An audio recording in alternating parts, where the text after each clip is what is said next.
the premier sports talk radio, it's Tony's Takes. Here we go.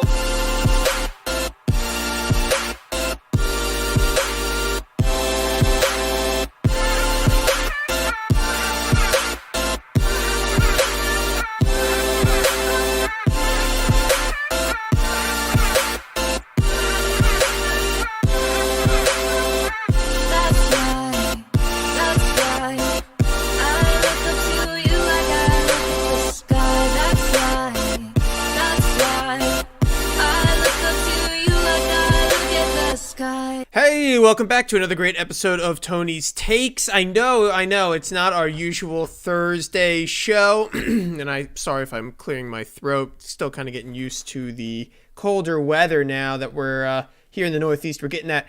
But I wanted to call this emergency episode of Tony's Takes real quick, away from our usual Thursday night show, because one, St. Joe's had to stop playing, which is they always say don't bury the lead. Well, I'm not going to bury the lead. St. Joe's has to stop playing and practicing due to a positive COVID-19 test within the organization. It's very unfortunate that that is what has happened to St. Joseph's University. The main reason why is because they played Auburn and Kansas really, really well. They played both those teams really well. And yeah, there were people in the St. Joe's roster that you could say, oh, well, Ryan Daly didn't play that great against Auburn. He missed that crucial free throw, and I can't forgive him. Well, I don't know why you wouldn't be able to forgive him. Ryan Daly did a lot for us last year, and he's done a lot for us this year, and he keeps us in games, even if right now it looks like he's struggling to fit in. That's okay. That's okay. We all have to struggle to fit in wherever we go that's new. Whenever there's new people on the block, Ryan Daly's going to find his way. But it doesn't help. You're not going to find your way as a player if they're canceling games for you. And that's the biggest thing.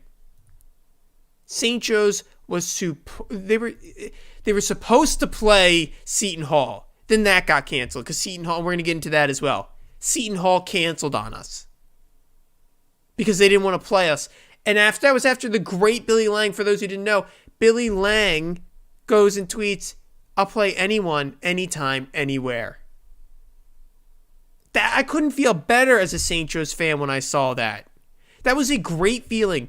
Finally, we have, some passion, some heart, some pride for our guys to go out there and say, we're going to play the best in the country. We're going to show up. You say you need a game? Yeah, we're going to be that team that shows up. And now with this, I'm going to transition to show you the tweet. This was St. Joe's today at 3:15, saying that they're going to cancel all the games for the next 14 days. And a 14-day cancellation means we can't play Villanova, which, to be honest, if you're a St. Joe's fan thinking we were going to upset Villanova, that wasn't going to happen after their game last night against Virginia Tech. And for those who don't know, Villanova lost to Virginia Tech last night in a pretty big way. And so I don't think St. Joe's really had a shot because that was going to be a beatdown game for Villanova. They were going to kind of come back and they were going to beat the crap out of St. Joe's, a team that was coming from a flight from Florida, and in theory was supposed to play Seton Hall, was gearing up for that, which would have been ridiculously short breaks in between games. Wouldn't have been pretty for any of those teams. But instead we get this lovely letter from St. Joseph's University, and I'm going to read it out loud real quick. It goes, "The St. Joseph's men's basketball program has paused all team activities for 14 days due to a positive COVID-19 test result among the program's, quote, Tier 1 personnel." I don't know what Tier 1 personnel is. I'm assuming it's either coach or player. Someone who's on the court, has their hand in how the game is played. That is what Tier 1 in my idea is. I don't think Tier 1 is the janitor, is the way I'm going to put it. The decision was made in accordance with the University and Philadelphia Department of Public Health. See, this is the other issue. Philadelphia has much, much stricter rules, and they've been putting them. I'm someone who lives in the Philadelphia area. They've been putting very strict rules in place. And so St. Joe's is a school in a city, major city in America. It's going to be under much stricter rules. It makes sense. People live closer together and things like that. The cities are different than other parts of the country that other schools play in. And so St. Joe's has to deal with it. It's just the way of life. And the message continues. And with a focus on the health and safety of the team and the greater campus and Philadelphia communities. St. Joe's is going to play it safe, which I think every program is going to play it safe. I've heard rumors, now these are rumors, that what happened was someone on the Gonzaga team who was down at the Fort Myers event that St. Joe's was at, that a person from Gonzaga had tested positive. Then they played Kansas, and then after playing Kansas, Kansas played St. Joe's. And so it went from Gonzaga, someone at Gonzaga apparently transferred it to someone on the Kansas roster who transferred it to St. Joe's, who played Kansas after they had played Gonzaga. And so I look at it and there's nothing that we can do as St. Joe's fans. It's unfortunate. We're missing out on a game on Villanova. We might miss a game out on Temple. And our next game to look forward to is Drexel. Who cares about Drexel? No offense, but that's a long, far fall away from when you're playing Kansas, almost upsetting Auburn. And I'm thinking we're giving Villanova some of a run. At least we're going to play them like we played Kansas, keep it close for 3/4 of the game, and then it gets away from us because those guys are just more talented right now. And they're in a scheme and an offense and a defense and a whole system that's been implemented for 20 years with Jay Wright at Villanova. Of course, St. Joe's wasn't going to totally beat them, but I wanted to see them put a game up, go after them a little bit, and now we can't have that. So as St. Joe's fans, you listening to Tony's Takes, this emergency podcast on YouTube, on what will be the iTunes recording, what are you thinking? If you're watching the YouTube stream, comment below. I know we're not going to have a big crowd today on the live stream. It's a Sunday. I get it. But I needed to get in front of the microphone and talk about this a little bit. So if you're listening to Tony's Takes and you want to throw something in the chat, I will answer it real quick. I know Jim's not in the studio with me as usual, but that's okay. I can handle many things. And if you're listening to Tony's Takes on iTunes, which is a recorded version of the show, email us, tonystakes.1851@gmail.com, and let us know what you're thinking. Let's keep moving on, though. I want to get away from just the negative stuff about St. Joseph's University. But as I said, the opening of this show is, of this 30-minute special of St. Joe's basketball, is they have canceled the next 14 games because someone close, someone tier 1, quote, tier 1, has tested positive for COVID-19. It's unfortunate, but I feel like majority of the schedules, I'm sorry, I'm pausing, the breaking news, this is from CJ Holmes, who writes for The Athletic, goes, with Wednesday's game against St. Joe's canceled, Villanova will remain at Mohegan Sun Arena and play Hartford December 1st. So they already, Villanova's replaced us with Hartford, as you expected they would. You knew that they were going to find another game, but they've done that. We test positive today. They go off and find a game within hours. Just the way, that's the new way that college basketball is executed and scheduled. That's just how it is. So that's it. You got Villanova breaking news. They will be playing Hartford, and St. Joe's will be sitting at home. Maybe more time to watch film. But I want to say a couple things about St. Joe's in Auburn and Kansas. These two games that they played over the Thanksgiving break. It was really great basketball. I don't think fans of St. Joe's could ask for anything more than what St. Joe's did in the first two games of this season. They look like they're They look like they're a 6 or 7 seed in the tournament right now, A10 tournament. They look like a 6 to 7 tournament team. And they look like the team that is going to be trouble come A10 tournament time, just as I predicted they would. They are going to give teams runs. And maybe we make it to the conference semifinal. That, I think, would be a victory for this. It would be better than anyone had ever thought they would ever get to. That's top 4 in the conference. In an A10 that's really good. Richmond just embarrassed Kentucky today, for those who didn't know. It's a good A10. This is no joke. I'm thinking we have 2 ranked teams by the end of the year. One of the reasons I believe that is because St. Joe's, they're going to find programs who are becoming available, right? St. Joe's cancels, Villanova becomes available. A A10 team is going to snatch that game up. So in a year where we all thought that getting a Power 5 conference team to play you was really hard, turns out it's actually going to be really easy this year. And it's a no better opportunity for A10 teams to just pluck other top 25 teams out of thin air to play and then go and beat them before conference play. And I even think during conference play, as much as I want the conferences to break, or not break, but to hold down on any of these teams, what I see them doing, schools doing, is trying to go out and fill gaps in the conference schedule with non-conference games of teams that are close by. So, for example, Duquesne has a team that cancels on them. Pitt has a team that cancels on them. Pitt and Duquesne play each other, maybe not even once, but maybe twice. St. Joe's plays Temple, not even once, but maybe twice, because it's a local team that's still playing. And this is what happened with Seton Hall. Seton Hall was supposed to play St. Joe's. I know I'm all over the place, but it's kind of, you see this narrative threading together. It all kind of makes sense when you think about it as you talk it through. Seton Hall said no to St. Joe's because they wanted to play a local team and they didn't want to fly anywhere. And St. Joe's couldn't get the logistics together to get all the required tests to be allowed into Bubbleville, is where I believe they were going to play. But correct me if I'm wrong on that. St. Joe's had to stop. They couldn't do that. Seton Hall pulled out originally because they didn't think St. Joe's would be able to get everything together. And then the test comes positive. And the Seton Hall cancellation had nothing to do with the St. Joe's positive test. But that's, in summary, I'm going to bring it back.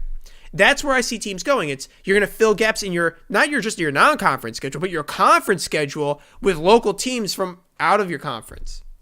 Go back to St. Joe's fills gaps in their conference schedule with games with Temple, games with Drexel if they have to, which would be a disaster, but it's what you're going to have to do. But on the flip side, if you live close, if you're Richmond and you're not too far from UVA, which is not far, it's an hour-long drive, you're going to schedule that every day if you can.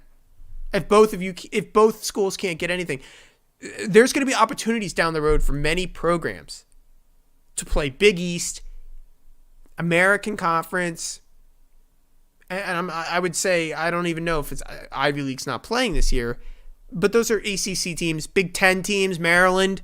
There's all these opportunities out there that I think are going to come true during conference play, not even non-conference play, conference play. So something to be on the lookout for.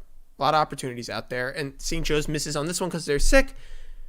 However, I think while this is a setback, it's not over. There's going to be opportunities down the road, and I think St. Joe's will find an opportunity to play Villanova at some point. I think they're just really going to push for it.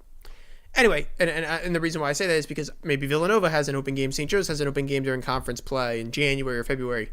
They're going to play each other then. Not out of the realm of possibility, folks. So let's go to St. Joe's versus Auburn, and then we'll talk about Kansas. So the first thing was St. Joe's. They showed a ton of promise in the Thanksgiving 96-91 overtime loss to Auburn. The Hawks kept up with the Auburn Tigers for over 60 minutes of play, and in the end, Auburn proved to be too much for the Hawks and took the win in overtime. St. Joe's had a better field goal percentage, three-point percentage throughout the entire game. And what gave Auburn this edge over St. Joe's, it was the fouls and the rebounding. If you watch the game, now look, producer Sean P, Twitter fingers Sean P was going off, and he had a right cause saying, he was texting me, and then I saw him on Twitter, saying, these fouls are ridiculous, these fouls are ridiculous. And someone said, look, fouls are the oldest complaint in the book. Yeah, fouls are the oldest complaint in the book. But it is true, the refs were calling fouls for Auburn way more than they were for St. Joe's. But it's just, you got to live with it sometimes, unfortunately. And a lot of it has to do with Auburn being bigger. We shot better from the field. We shot better three-point percentage. But Auburn was better than us at rebounding, which is a hustle and size related statistic, and fouls, which is all about size and athleticism. Auburn had 43 free throws, and St. Joe's only had 23. In addition, the Tigers had over 19 more rebounds than the Hawks. Those are big disparages in numbers. And unfortunately, both stats, as I said, are tied to the size difference between these two teams. Without size, St. Joe's found itself swiping at the ball more than they needed to, especially when guys were hitting the lane. Or you just saw hands flying everywhere, trying to hit the ball, because no one at St. Joe's is big enough to stand in front of half of these guys and meet them at the rim. And in addition, the lack of size meant St. Joe's spent more effort trying to double guys near the paint rather than grabbing rebounds. They literally spent more time trying to box out one guy. There's a long three would get shot, ricochet off the rim, and since you have two guys doing a box out for one, now there's no one outside of 10 feet of the rim to grab the really long rebounds. And that really killed St. Joe's. And even though but here's the thing. Here's the caveat. Even though St. Joe's saw itself losing to Auburn, there's still much to be excited about. Taylor Funk played up to par with all the rumors about him. Now, he didn't play that great against Kansas, but he played really well against Auburn. Jack Forrest flashed some of his shooting skills one game into his career on Hawk Hill, and then into Kansas game, he really flashed it. And finally, Bishop and Daly carried the offensive load for the starting rotation. Those guys are the dominant ball handlers. Here's the thing about Taylor Funk. Taylor Funk proved that the rumors around his improvement were true. First, Funk grabbed the crucial rebound off a Daly free throw at the end of that Auburn game. After quickly scoring off the aforementioned rebound, Funk found himself hitting a crucial breakaway layup with 38 seconds left in regulation. In addition to making game-changing plays, Funk proved that he could be a consistent source of scoring for St. Joe's. Funk flashed both his three-point and screening abilities that game. His capability to screen and roll to the rim provided much-needed interior scoring for St. Joe's as well against Auburn. Multiple times, we saw Funk using his quickness to slip to the rim and score unattested. Taylor Funk is leaner, faster, and more skilled than ever before. He led the Hawks in points thanks to his improved interior and exterior scoring, and in the end, he established his role as a leader for this roster. Now we go on to Jack Forrest, who, after receiving a waiver this past year, is the biggest blessing in disguise for St. Joe's. First of all, this guy, Jack Forrest, he's averaging 16 points for the team already. At Columbia, he only averaged 8 for the 27 games he played. Against Kansas, he absolutely tore it up. And overall, for the last 2 games, these are his average for his 2 games so far. He's shooting 52% from the field. He is shooting 50%. I almost added anything extra to it. 50% from 3. He's 100% from the free throw line. And he has a 33 points in total for his career at St. Joe's. That's with playing Kansas, number 6 in the country, and playing Auburn, an SEC, one of the more powerful SEC teams for basketball, especially last year, but it's not the same team as last year. But the point is, clearly, Jack Forrest receiving a waiver is the blessing in disguise for St. Joe's. The transfer sophomore put up an impressive number from the bench, and that's the biggest thing. He's from the bench. Forrest shot 5 for 9 from the field against Auburn, and while he fouled out of the game, and I think that's the reason why they couldn't beat Auburn in overtime, it was understandable given the way that the refs have been calling the game, as I mentioned before. And moving forward, Forrest needs to show that he can stay on the court for longer. The Hawks will need him out there if they want to continue playing this way. And finally, I want to talk about Ryan Daly real quick. Mike from Rhode Island wanted to call into the show. He couldn't call in today, unfortunately. He wanted to go off on Ryan Daly. He thinks he can't find his fit within the team. And I think that's a little harsh for Ryan Daly. But it is true. Ryan Daly, his missed free throw with a minute to go cost St. Joe's the opportunity to win the game against Auburn in regulation on Thanksgiving. To see a returning veteran and a top A10 scorer from 2019 go 2 for 4 from the foul line in a big game is a hard pill to swallow for any of St. Joe's basketball fans. Daly had a chance to help put the Hawks up by more than a basket with maybe 30 seconds left, and he came up short. Now look, Daly is going to be the rock of this offense. He hasn't missed a beat from last year. He's helped St. Joe's climb back against Auburn. He did. In the second half, he was the one who got to the foul line, no one else. You can say his shooting was a little flawed, but he can hit threes still. I wish he was a little more consistent, and maybe he needs to find his shot off the ball, which is going to be his biggest thing. As I said in the beginning of the show, anyone with new players around him or anyone in a new space is going to have to learn how to gel. And it's 2 games in, and one of them is against one of the best teams in the country historically. So, of course, he's not going to figure it out right then and there, but I think he's going to at some point. Now, the reason why you can harp on Daly for the missed free throws is he's a veteran who should hit his free throws. That has nothing to do with the fit of the team. But the way he plays, yes, sometimes it's a little negative. Sometimes he's a little out of control, and I think he's got to learn to pull it back, that you can play paced in space without going balls to the wall. And out of control, going fast doesn't mean out of control. So Daly has to learn that. And on top of that, Daly has to learn that he doesn't have to do it all. He can pass it away and he can find open spaces for him to shoot. And I really think his big thing is finding an open spot to shoot and baseline cuts. He can finish at the rim still. I do believe in it. Get some baseline cuts, find a little space off the ball. Really think Daly has a spot as that in this roster. Not willing to give up on him. And as I said again, yes, fans should expect a returning senior and leading scorer to sink free throws when a game against Auburn is on the line and you have an ability and an opportunity to set the tone for the entire season, game 1 into the thing. They've already kind of set the tone.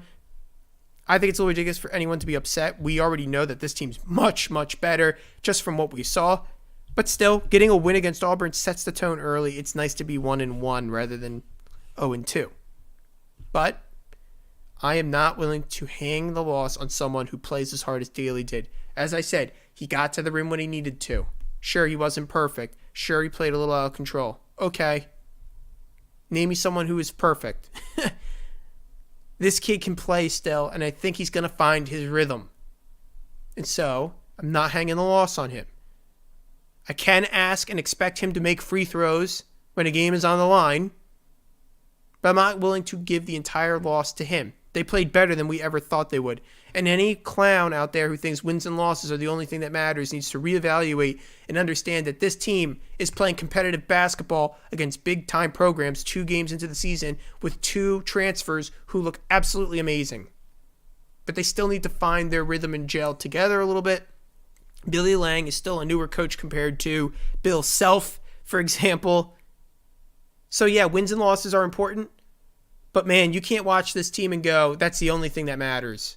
When you see visible improvement and know that now when we go to play against St. Bonaventure, URI, you can go, there's a shot to win. This isn't a team that's just going to fire threes. This is a team that can win something or can at least beat teams. We are not a rollover program this year. We are in the 10 to maybe 6 range. 6 is the ceiling for me when I look at this team. But that's the range for St. Joe's. And if you're a fan of this team, you can't look at it and go, that's not tangible improvement. If you watch the game, you can see the tangible improvement, and you're lying to yourself when you say all that matters is wins and losses. Wins and losses do matter, but it's not the only thing that matters. Seeing a team that's willing to play anyone, regardless of who they are, and not try to hold and captivate a winning record, that's tangible improvement. A team that's confident enough to go up against anyone and doesn't care because they know that, hey, we can keep it within 10. That's tangible improvement. Guys who buy in. These kids buy into Billy Lang's message. You could just see it on the court. There's so many they are tangible. It's not a win and a loss, but they are tangible things that are improving in this team. And for any fan of St. Joe's to say it's not visible, They're lying to themselves. This is a better team. It's a better team than even I predicted, and some thought that it was a big prediction. There's a reason why it's like number 4 on the A10talk.com. My prediction for St. Joseph's is number 4 on the red list for the last month and a half. People are interested in St. Joseph's University. They are. And they're interested when a team is winning, or not, they're not winning, but a team is competitive like St. Joseph's is. People like that. People are intrigued by that. It makes the conference better. St. Joseph's is a historic program. We are better when the school is this good or this competitive or willing to play anyone just to get on national television. That is important for St. Joseph's University. And for you to say, for anyone to say wins and losses is the only thing that matters, come on. For anyone to go, why are we losing so much to Kansas with 3 minutes left? Look, the loss to Kansas, I'm about to get into it real quick before we wrap up the show. The loss to Kansas is a different animal. Kansas is a really good team.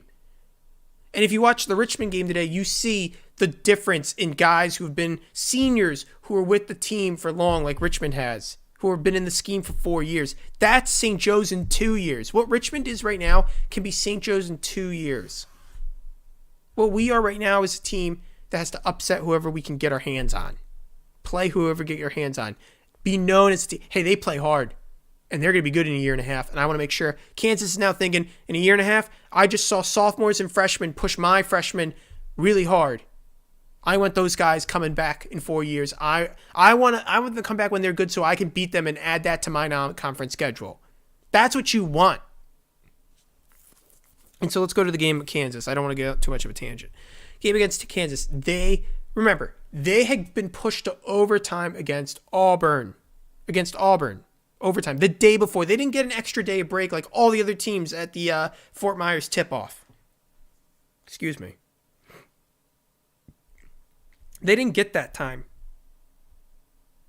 So they had to go out there and play. And they did. And they did really well. So, sure. They went down and they lost with 10 minutes to go. And it was 20-point loss. But Bill Self didn't even put his bench players in. What a dirty move. Anyway, not the point. Point is, we played them hard at the half. We were scaring them a little bit. And I am full believer that if St. Joe's had at least 1 day to rest and weren't pushed to overtime, we're in that game with a minute to go. Of course, I think we still would have lost it, but I think we're in that game with a minute to go, and that's even bigger. It's even bigger when you do it against Kansas. And if we had done the same thing to Auburn. But that's not how it rolls sometimes, unfortunately. Clearly the team was tired. Clearly the legs were out from underneath them. Kansas wanted to get that win badly after losing to Gonzaga. Things happened. The team lost. Jack Forrest played really, really well. Ryan Daly played okay. Demir Bishop's playing really well. I mean, I think Jack Forrest has been the best so far. I think everyone could agree with that. But not to take away from Bishop. The one that I'm really looking at is we need Greg Foster Jr. to step up. Greg Foster Jr. has practiced with the team longer. Hasn't played as well as I want him to play.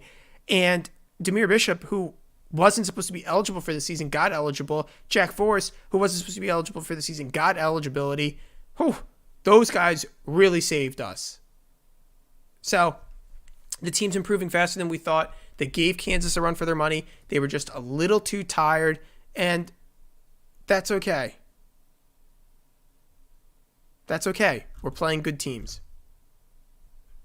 So that is where I want to end Tony's Takes. As I said in the beginning of the episode, this was an emergency podcast. It wasn't going to be a long episode.